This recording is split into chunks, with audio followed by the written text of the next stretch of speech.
అంబేద్కర్ కోనసీమ ముమ్మడివరంలో భారీ వర్షాల కారణంగా ధ్వజస్తంభం కూలింది. శ్రీ వేణుగోపాలస్వామి ఆలయంపై ధ్వజస్తంభం కూలింది. భారీగా కురిసిన వర్షాల కారణంగా వేగంగా వీచిన గాలుల కారణంగా ధ్వజస్తంభం కూలిపోయిందంటూ స్థానికులు తెలిపారు.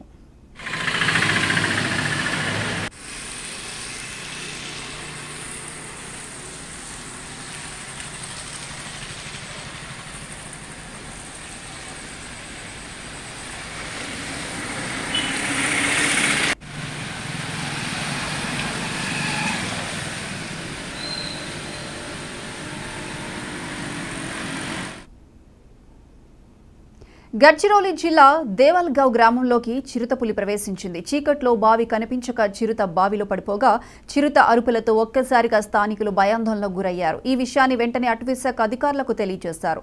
విషయం తెలుసుకున్న అధికారులు టెక్నికల్ బృందంతో చిరుతను సురక్షితంగా బయటకు తీసి రక్షించారు. అనంతరం అటవీశాఖ